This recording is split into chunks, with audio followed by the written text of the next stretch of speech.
എല്ലാ ഉദ്യോഗാർത്ഥികൾക്കും മോർണിംഗ് ടീയിലേക്ക് സ്വാഗതം.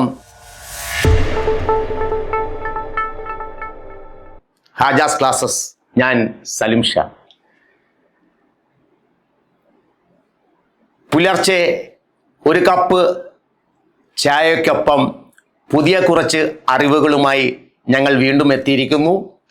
എല്ലാ ഉദ്യോഗാർത്ഥികളും ശ്രദ്ധിക്കുക. അത്യാവശ്യമുള്ള കാര്യങ്ങൾ ഇതോടൊപ്പം എഴുതിയെടുത്ത് സൂക്ഷിക്കണം എന്നുകൂടി അറിയിക്കുന്നു. നമുക്ക് ചായയിലേക്ക് കടക്കാം. മാൻമാർക്ക് കുട. ഇത് കേൾക്കുമ്പം തന്നെ കുറച്ചു പേർക്കെങ്കിലും ഉത്തരം ലഭിച്ചിട്ടുണ്ടാകും. മാൻമാർക്ക് കുട. ഒരുപാട് കുടകൾ നിത്യജീവിതത്തിൽ നാം കാണുന്നവരാണ്, ഉപയോഗിക്കുന്നവരാണ്. ഇവിടെ മാൻമാർക്ക് കുട. കേരളത്തിലെ മറ്റൊരു സാമൂഹ്യ പരിഷ്കർത്താവാണ്. ഇവിടെയും സൂചനകളിലൂടെ ആളിലേക്ക് എത്താൻ കഴിയുമോ എന്ന് പരിശോധിക്കുക പ്രിയപ്പെട്ട ഉദ്യോഗാർത്ഥികളെ. 17-ാം വയസ്സിൽ അക്ഷരാഭ്യാസം ആരംഭിച്ച നവോത്ഥാന നായകൻ 17-ാമത്തെ വയസ്സിൽ എഴുതാനും വായിക്കാനും പഠിച്ചു. അതിനു മുമ്പ് വേദപഠനമെല്ലാം സാധ്യമാക്കിയിരുന്നു. ഉപനയനം കഴിഞ്ഞു, വേദപഠനം നടത്തി. പക്ഷെ അതെല്ലാം വാമൊഴിയായിട്ടാണ്, എഴുതി ശീലിച്ചല്ല. 17-ാമത്തെ വയസ്സിലാണ് അക്ഷരങ്ങൾ, മലയാള അക്ഷരങ്ങൾ എഴുതി കാണുന്നത് തന്നെയും എഴുതി ശീലിക്കുന്നതും. ഷൊർണൂർ മുണ്ടമുകൾ ശാസ്താക്ഷേത്രത്തിലെ ശാന്തിവേല ചെയ്തിരുന്നു ഉപജീവനത്തിനായി. വീട്ടിൽ ദാരിദ്ര്യമായിരുന്നു. ഷൊർണൂർ മുണ്ടമുകൾ ശാസ്താക്ഷേത്രത്തിലെ ശാന്തിവേല. അപ്പൊ ശാന്തിക്കാരനാവണമെങ്കിൽ പഴയ കാലഘട്ടത്തിൽ നമ്പൂതിരി ആയിരിക്കണം എന്നൊരു വിചാരത്തിലേക്ക് കടന്നുപോയി ആളിന് കിട്ടിക്കഴിഞ്ഞു. നമ്മൾ നവോത്ഥാന നായകരെ പഠിക്കുന്ന കൂട്ടത്തിൽ ഒരു പ്രശസ്തനായ ഒരു നമ്പൂതിരിയെ കുറിച്ച് നമ്മൾ പഠിച്ചിട്ടുള്ള ഒരാളെ ഉള്ളൂ. ഷൊർണൂർ മുണ്ടമുകൾ ശാസ്താക്ഷേത്രത്തിലെ ശാന്തിവേല. 1921 അഹമ്മദാബാദ് കോൺഗ്രസ് സമ്മേളനത്തിൽ പങ്കെടുക്കാൻ പോയി. തുടർന്ന് അദ്ദേഹത്തെ സ്വസമുദായത്തിൽ നിന്നും ഭ്രഷ്ട് കൽപ്പിച്ചു. കോൺഗ്രസ് പ്രസ്ഥാനത്തിൽ പോകുക മാത്രമല്ല, ജാതിപരമായ വിലക്ക് ലംഘിച്ചു. എന്താണ് ജാതിപരമായ ആചാരം ലംഘിച്ചു. ജാതിപരമായ ആചാരം എന്താ? ജീവിച്ചിരിക്കുന്ന ഒരാൾ കടൽ കടന്ന് യാത്ര ചെയ്യാൻ പാടില്ല എന്ന ആചാരം ലംഘിച്ചു.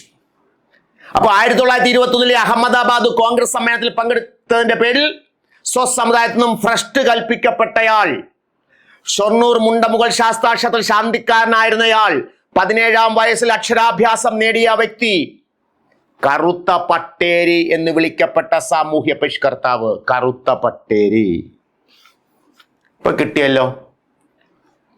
ആൾ ആരാണെന്ന് വളരെ വ്യക്തമായി കഴിഞ്ഞു. അദ്ദേഹവുമായി ബന്ധപ്പെട്ട പ്രസ്താവനകൾ ഇതെല്ലാമാണ് ഓർത്തു വെച്ചേക്കുക. 17-ാം വയസ്സിൽ അക്ഷരാഭ്യാസം, ഷൊർണൂർ മുണ്ടമുകൾ ശാസ്താക്ഷേത്രത്തിൽ ശാന്തിവേല, കോൺഗ്രസ് സമ്മേളനത്തിൽ പങ്കെടുത്തിൽ തുടർന്ന് ഭ്രഷ്ടനാക്കപ്പെട്ടയാൾ, കറുത്ത പട്ടേരി. 4 വസ്തുത മെമ്മറിയിലുണ്ടോ? 4 വസ്തുത.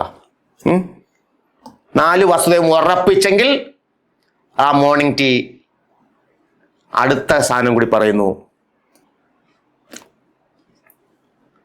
എന്താണോ അദ്ദേഹം മുന്നോട്ട് വെച്ചത്, നമ്പൂതിരി സമുദായത്തെ പരിവർത്തന പാതയിലേക്ക് കൊണ്ടുവരാൻ അദ്ദേഹം എന്തെല്ലാം ആശയങ്ങൾ മുന്നോട്ട് വെച്ചോ അത് സ്വന്തം ജീവിതത്തിൽ പ്രാവർത്തികമാക്കി കാട്ടിക്കൊടുത്തു.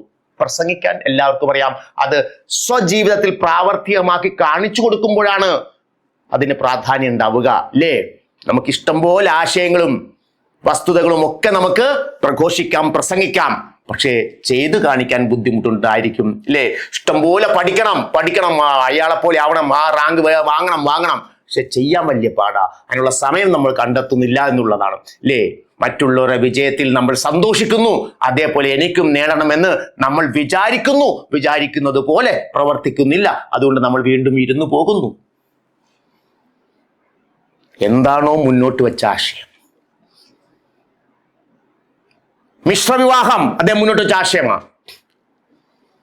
വിധവാ പുനർവിവാഹം മുന്നോട്ട് വെച്ച ആശയമാണ്. അതുകൊണ്ട് സ്വന്തം സഹോദരി പാർവതിയെ രാഘവ പണിക്കർക്ക് വിവാഹം ചെയ്തു കൊടുത്തു. നായർ സമുദായം, പണിക്കർ വിഭാഗം. ഭാര്യയുടെ സഹോദരിയെ കല്ലാട്ട് കൃഷ്ണൻ എന്ന ഈഴവന് കല്യാണം കഴിച്ചു കൊടുത്തു. അനുജന്റെ മകൾ തങ്കമണിയെ ശിവന് വിവാഹം ചെയ്തു കൊടുത്തു. സ്വന്തം സഹോദരിയായ പാർവതിയെ രാഘവ പണിക്കർക്കും ഭാര്യ സഹോദരിയെ കല്ലാട്ട് കൃഷ്ണനും അനുജന്റെ മകൾ തങ്കമണിയെ ശിവനും വിവാഹം ചെയ്തു കൊടുത്തുകൊണ്ട് മാതൃക കാട്ടിയ ഈ മനുഷ്യൻ നമ്പൂതിരി സമുദായത്തിലെ ആദ്യത്തെ വിധവാ പുനർവിവാഹത്തിന് സ്വവസതി വേദി ഒരുക്കി. അദ്ദേഹത്തിന്റെ ഭവനത്തിലാണ് നമ്പൂതിരി സമുദായത്തിലെ ആദ്യത്തെ വിധവാ പുനർവിവാഹം നടക്കുന്നത്. ക്ലിയർ? അതോടൊപ്പം ആ കാലഘട്ടത്തിൽ 1908 രൂപീകരിക്കപ്പെട്ട സംഘടനയാണ് യോഗക്ഷേമ സഭ, നമ്പൂതിരി പരിഷ്കാര സഭ. 1908 ആലുവ കേന്ദ്രമാക്കി പ്രവർത്തനം ആരംഭിച്ച സംഘടനയാണ് യോഗക്ഷേമ സഭ. ആ യോഗക്ഷേമ സഭയുടെ മുഖപത്രമായിരുന്നു മംഗളോദയം.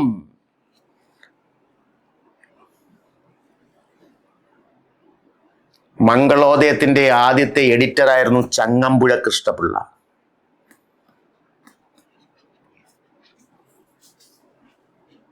ആ മംഗളോദയത്തിന്റെ പ്രൂഫ് റീഡറായി പ്രവർത്തിച്ചു ഈ മനുഷ്യൻ.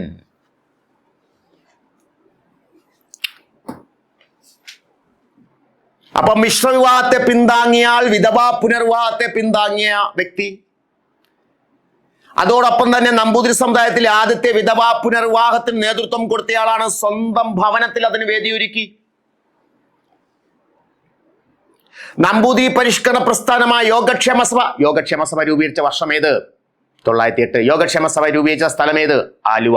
ആ യോഗക്ഷേമ സഭയുടെ മുഖപത്രം ഏത്? മംഗളോദയം. മംഗളോദയത്തിന്റെ ആദ്യത്തെ എഡിറ്റർ ആരായിരുന്നു? ചങ്ങമ്പുഴ കൃഷ്ണപിള്ള. അതിന്റെ പ്രൂഫ് റീഡറായിരുന്ന സാമൂഹ്യ പരിഷ്കർത്താവായിരുന്നു നമ്മൾ പറഞ്ഞ ഈ കഥാനായകൻ. 17-ാം വയസ്സിൽ അക്ഷരാഭ്യാസം നേടിയയാൾ, മുണ്ടമുകൾ ശാസ്താക്ഷേത്രത്തിൽ ശാന്തി വേല ചെയ്തിരുന്നയാൾ, അഹമ്മദാബാദ് കോൺഗ്രസിൽ പങ്കെടുത്തതിനെ തുടർന്ന് സ്വസമുദായത്തിൽ നിന്നും ഭ്രഷ്ട് കൽപ്പിക്കപ്പെട്ടയാൾ. ക്ലിയർ? ഓരോ പ്രസ്താവനയും ക്ലിയർ വരുന്നുണ്ടല്ലോ. ഓക്കെ. അപ്പൊ മംഗളോദയമാണ് യോഗക്ഷേമ സഭയുടെ മുഖപത്രം എന്നും കൂടി പഠിക്കുക. യോഗക്ഷേമ സഭ രൂപീകരിച്ച വർഷം പഠിച്ചു, അതിന്റെ സ്ഥലം പഠിച്ചു, അതിന്റെ മുഖപത്രം പഠിച്ചു, ആ മുഖപത്രത്തിന്റെ ആദ്യത്തെ എഡിറ്റർ ആരാന്ന് പഠിച്ചു, അതിന്റെ പ്രൂഫ് റീഡർ ആയിരുന്ന സാമൂഹ്യ പരിഷ്കർത്താവിനെ കുറിച്ചാണ് നമ്മൾ ഇവിടെ സംസാരിച്ചു വന്നത്. അങ്ങനെ മുണ്ടമുകൾ ശാസ്താക്ഷേത്രത്തിൽ ശാന്തിവേല ചെയ്തുകൊണ്ടിരിക്കവെയാണ് നമ്പൂതിരി സമുദായത്തിൽ തന്നെ പിന്നാക്കാവസ്ഥ നിൽക്കുന്ന മറ്റൊരു ഉപവിഭാഗമാണ് തീയാടി സമുദായം. ആ തീയാടി പെൺകുട്ടി തൻ്റെ സ്കൂളിൽ നിന്ന് കിട്ടിയ ഒരു കണക്കിന്റെ ഉത്തരം കണ്ടെത്താൻ ഈ ശാന്തിക്കാരനോട് ചോദിക്കുന്നു, എടുത്തു വെക്കുന്നു, വാങ്ങുന്നു. നോക്കിയപ്പോഴും തനിക്ക് വായിക്കാൻ അറിയില്ലെന്നുള്ള സത്യം. കൂനനുറുമ്പുകൾ നിരനിരയായി പോകും പോലെ കറുത്ത അക്ഷരങ്ങൾ. പിന്നീട് അദ്ദേഹം എഴുതി വെച്ചു, കൂനനുറുമ്പുകൾ നിരനിരയായി പോകുമ്പോൾ അക്ഷരക്കൂട്ടങ്ങൾ. വായിക്കാൻ അറിയില്ലല്ലോ എന്ന സത്യം അവനെ കരയിപ്പിച്ചു. ആ പെൺകുട്ടിയിൽ നിന്ന് അവൻ മലയാള അക്ഷരങ്ങൾ എഴുതി വാങ്ങി. സ്ലേറ്റിൽ 51 അക്ഷരങ്ങൾ. ഇരുട്ട് വെളുക്കെ വീട്ടിലിരുന്നവൻ മായിച്ചും എഴുതിയും മായിച്ചും പഠിച്ചു. ശർക്കര പൊതിഞ്ഞു കൊണ്ടുവന്ന കടലാസിൽ അവൻ ആദ്യമായി കൂട്ടി വായിച്ചു മാൻമാർക്കു കുട. അല്ലേ? എല്ലാവരും നിശബ്ദമായി ഉറങ്ങുന്നു. രാത്രി നമ്മളൊരു കണക്കെടുത്ത് ചെയ്യുന്നു.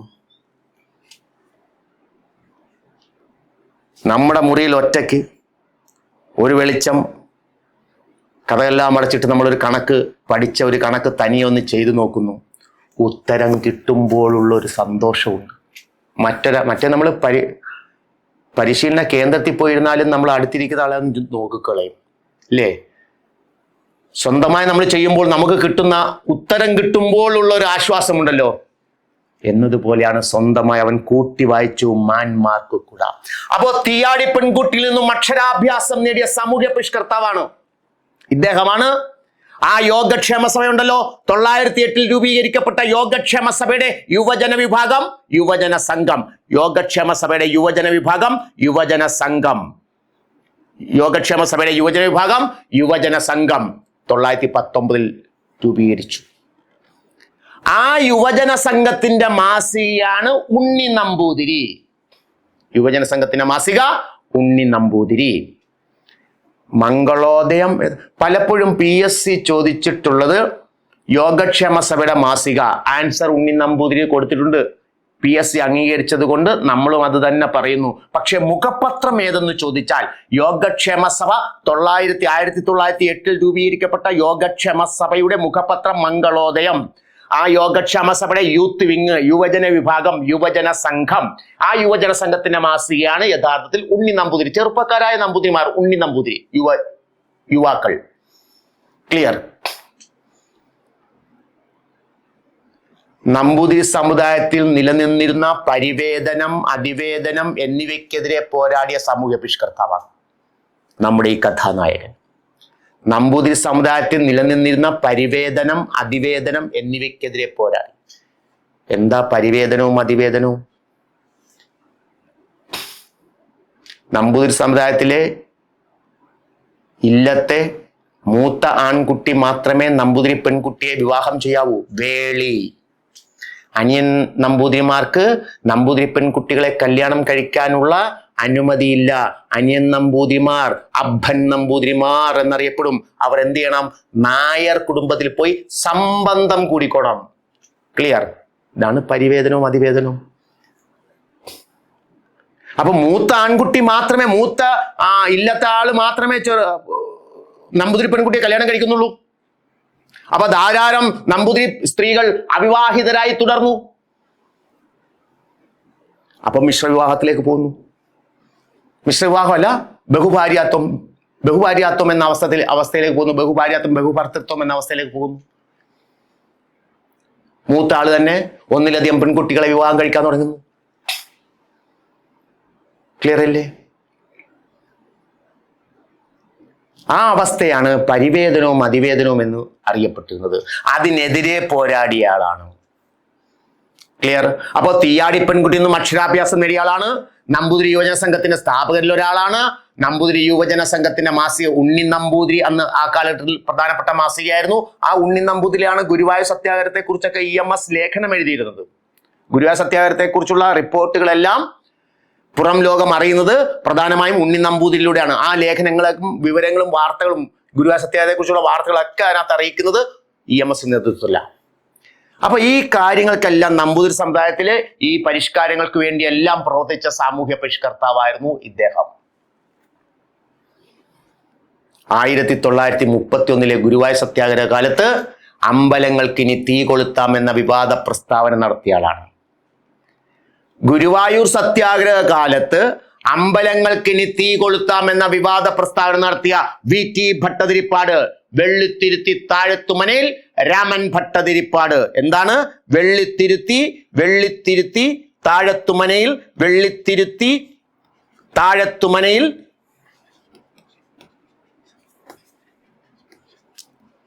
രാമൻ ഭട്ടതിരിപ്പാട്. പാലക്കാട് ജില്ലയിലെ ജനനം. ഇന്നത്തെ അവസ്ഥ വെച്ച് നോക്കുമ്പോൾ അത് മലപ്പുറം ജില്ലയുടെ ഭാഗമാണ്. അപ്പൊ ഇത് തുടക്കത്തിലുള്ള കാര്യം പറഞ്ഞത്. മേഴത്തൂർ, പാലക്കാട്. അദ്ദേഹത്തിന്റെ പത്നി ശ്രീദേവി അന്തർജനം. അദ്ദേഹത്തിന്റെ ഭവനം രസിക സദനം. നേരത്തെ പറഞ്ഞല്ലോ രസിക സദനം. അപ്പൊ വിധവാ പുനർവിവാഹം ആദ്യമായി നടക്കുന്നത് രസിക സദനത്തിലാണ്, VTയുടെ ഭവനത്തിലാണ്. VT ഭട്ടതിരിപ്പാട് 1896 1982 കാലഘട്ടത്തിൽ. അപ്പൊ ഇവിടെ നമുക്ക് ശ്രദ്ധിക്കേണ്ട ഒരു വാചകം അവിടെ വന്നിട്ടുണ്ട്. PSC നിരവധി തവണ ചോദിക്കുകയും, പരീക്ഷാ ഹാളിൽ വിവിധ സബ്ജക്റ്റ് പഠിച്ചുകൊണ്ട് പോകുന്ന നമുക്ക് തെറ്റിപ്പോകാൻ സാധ്യതയുള്ള ഒന്നാണ് അമ്പലങ്ങൾക്ക് ഇനി തീ കൊളുത്താം എന്ന് പറഞ്ഞതാര്? ഒരമ്പലം നശിച്ചാൽ അത്രയും അന്ധവിശ്വാസം നശിക്കുമെന്ന് പ്രസ്താവിച്ചതാര്? 1950കളിൽ ശബരിമല ക്ഷേത്രത്തിന്റെ ഒരു ഭാഗത്ത് തീ പിടിച്ചപ്പോൾ കേരളത്തിലെ മറ്റൊരു സാമൂഹ്യ പരിഷ്കർത്താവ് പറഞ്ഞതാണ്, ഒരു അമ്പലം നശിച്ചാൽ അത്രയും അന്ധവിശ്വാസം നശിക്കും. അതാരാണ്?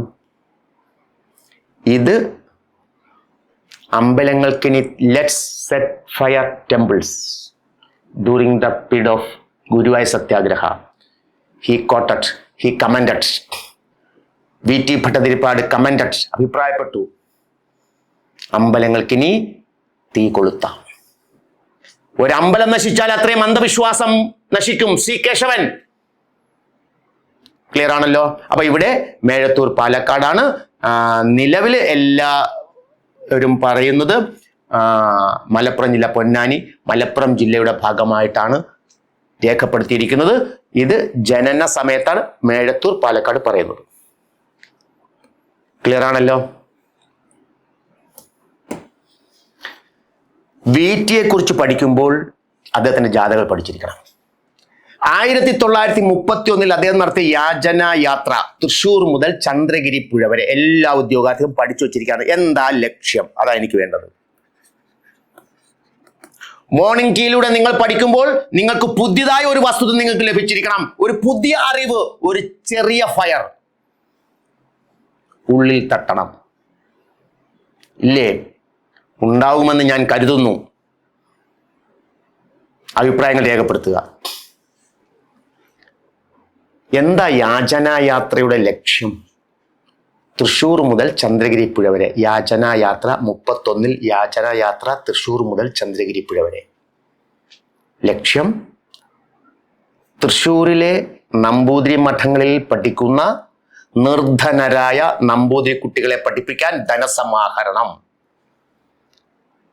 നിർധനരായ നമ്പൂതിരി കുട്ടികളെ പഠിപ്പിക്കാൻ ധനസമാഹരണത്തിനായി തൃശ്ശൂർ മുതൽ കാസർഗോഡിലെ ചന്ദ്രഗിരി പുഴ വരെ നടത്തിയ യാത്ര യാചനായാത്ര. തെറ്റിപ്പോകരുത്. 36 പട്ടിണി ജാഥ. നമ്മുടെ ഒരു മോർണിംഗ് ടീയിൽ ഇദ്ദേഹം പറഞ്ഞിട്ടുണ്ടെന്നാണ് എൻ്റെ ഓർമ്മ. AK ഗോപാലൻ.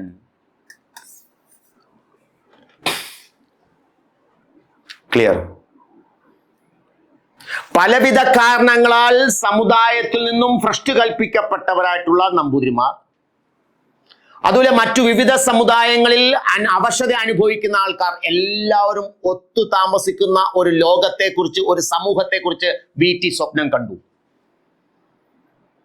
അങ്ങനെ വ്യത്യസ്ത സമുദായത്തിൽപ്പെട്ടവർ ഒരുമിച്ച് താമസിക്കാൻ വേണ്ടി അദ്ദേഹം പാലക്കാട് ഒരു കോളനി, ഒരു സെറ്റിൽമെന്റ് സ്ഥാപിച്ചു. അതാണ് പാലക്കാട് കൊടുമുണ്ട കോളനി. പഠിച്ചു വെച്ചോ. പാലക്കാട് എന്തിനാ? വ്യത്യസ്ത സമുദായത്തിൽപ്പെട്ടവർ ഒരുമിച്ച് താമസിക്കുവാൻ സ്ഥാപിച്ച സെറ്റിൽമെന്റ് ആണ്, കോളനിയാണ് പാലക്കാട് ജില്ലയിലെ കൊടുമുണ്ട എന്ന സ്ഥലത്ത് കൊടുമുണ്ട കോളനി. പക്ഷെ അത് കൂടുതൽ കാലം അദ്ദേഹത്തിന് അത് നടത്തിക്കൊണ്ട് പോകാൻ കഴിഞ്ഞില്ല. സാമ്പത്തിക പ്രാരാബ്ധം മൂലം പിന്നെ നിന്നുപോയി. VT ആരംഭിച്ച ഒരു മാസികയുണ്ട്, വിദ്യാർത്ഥി. VT ആരംഭിച്ച മാസികയാണ് വിദ്യാർത്ഥി എന്ന വസ്തുത ഉദ്യോഗാർത്ഥികൾ ഓർത്തിരിക്കുക. അപ്പോ നമ്മൾ ഇവിടെ സൂചിപ്പിച്ചത് മാൻമാർക്ക് കുടയിൽ നിന്നാണ് നമ്മൾ തുടങ്ങിയത്. 17ാമത്തെ വയസ്സിൽ അദ്ദേഹം ആദ്യമായി കൂട്ടി വായിച്ച ആ വാക്കുകൾ, അതേപോലെ നമുക്ക് കിട്ടുന്ന ഓരോ പുതിയ അറിവ്, പുതുതായി കിട്ടുന്ന നമ്മുടെ അറിവ്, അത് സൂക്ഷിച്ചു വെക്കുക. പരീക്ഷയ്ക്കും ഉപരി നമ്മുടെ അടുത്ത തലമുറയ്ക്ക് നമുക്ക് തന്നെ പറഞ്ഞു കൊടുക്കാൻ കഴിയുന്ന ഇത്തരം വിവരങ്ങൾ. ക്ലിയർ ആണല്ലോ. അപ്പോൾ എല്ലാ ഉദ്യോഗാർത്ഥികൾക്കും ഈ മോർണിംഗ് ടീയും ഇഷ്ടപ്പെട്ട് കാണും. ഈ ചായ രുചിയായി ഉപയോഗിക്കുക എന്ന് അഭ്യർത്ഥിക്കുന്നു. അദ്ദേഹത്തിന്റെ പ്രശസ്ത നാടകമാണ് അടുക്കളയിൽ നിന്ന് അരങ്ങത്തേക്ക്. അടുക്കളയിൽ നിന്ന് അരങ്ങത്തേക്ക് എന്ന നാടകം ആദ്യം അവതരിപ്പിക്കുന്ന സ്ഥലം ഇടക്കുന്നി തൃശ്ശൂർ ആണ്. ഇടക്കുന്നി തൃശ്ശൂർ. അടുക്കളയിൽ നിന്ന് അരങ്ങത്തേക്ക് ഇടക്കുന്നി തൃശ്ശൂർ. അദ്ദേഹത്തിന്റെ 2ാമത്തെ നാടകമാണ് കരിഞ്ചന്ത. അദ്ദേഹത്തിന്റെ ആത്മകഥയാണ് കണ്ണീരും കിനാവും. അദ്ദേഹത്തിന്റെ ആത്മകഥാംശപരമായ കൃതികളാണ് കർമ്മവിപാകം, ദക്ഷിണായനം. അപ്പൊ ആത്മകഥ എന്ന പേരിൽ പ്രധാനമായും അറിയുന്നത് കണ്ണീരും കിനാവുമാണ്. കേരള സാഹിത്യ അക്കാദമി അവാർഡ് ലഭിച്ച കൃതിയുടെ കണ്ണീരും കിനാവും. പിന്നെ ആത്മകഥാംശപരമായ അതിന്റെ രണ്ടാം ഭാഗം എന്നൊക്കെ വിശേഷിപ്പിക്കുന്നു സാഹിത്യകാരന്മാർ കർമ്മവിപാകം ദക്ഷിണായനം. അപ്പൊ അദ്ദേഹത്തിന്റെ ഏറ്റവും പ്രശസ്തമായ നാടകം അടുക്കളയിൽ നിന്ന് അരങ്ങത്തേക്കാണ്. 1929 തൃശ്ശൂർ ഇടക്കുന്നി മനയിലാണ് ഇത് ആദ്യം അവതരിപ്പിക്കുന്നത്. അങ്ങനെ അടുക്കളയിൽ അടയ്ക്കപ്പെട്ട ഒരു വിഭാഗത്തെ, ആ സ്ത്രീകളെ മുഴുവൻ പുറത്തേക്ക് കൊണ്ടുവരുവാൻ, അത് വളരെ വ്യക്തമായിട്ട് പറയുന്നുണ്ട്. ഈ നാടകം അവിടെ അവതരിപ്പിക്കുമ്പോൾ പുറത്തേത് കാണാൻ പോലും അവർക്ക് അനുമതിയില്ല. ഇല്ലത്തെ വനിതകൾക്ക് അല്ലേ, നട്ടുപ്പാവിലെ ചില്ലു ജനാല പതുക്കെ തുറന്ന് അതിലേക്ക് ഇവർ നോക്കുമായിരുന്നത്രേ നാടകത്തിലേക്ക്. അപ്പൊ അടുക്കളയിൽ നിന്നും അരങ്ങത്തേക്ക് ആദ്യം അവതരിപ്പിച്ച സ്ഥലം ഇടക്കുന്നി തൃശ്ശൂർ. അദ്ദേഹത്തിന്റെ രണ്ടാമത്തെ നാടകം, എല്ലാവരും ഒന്നാമത്തെ നാടകം പ്രശസ്ത നാടകവും പഠിച്ചുകൊണ്ട് പോകും അല്ലേ. രണ്ടാമത്തെ നാടകം കരിഞ്ചന്ത. ആത്മകഥ കണ്ണീരും കിനാവും, ആത്മകഥാപരമായ കൃതികൾ കർമ്മവിപാകം ദക്ഷിണായനം. മറ്റു പ്രശസ്ത കൃതികൾ പോംവഴി, വെടിവെട്ടം, ചക്രവാളങ്ങൾ, വിഷുക്കൈനീട്ടം, കാലത്തിന്റെ സാക്ഷി, വിശക്കാത്ത ദൈവവും വിശക്കുന്ന മനുഷ്യനും, വിശക്കാത്ത ദൈവവും വിശക്കുന്ന മനുഷ്യനും. ഇപ്പോൾ പൊതുവെ ഒരു ട്രെൻഡ് വന്നിട്ടുണ്ട് PSCക്ക്.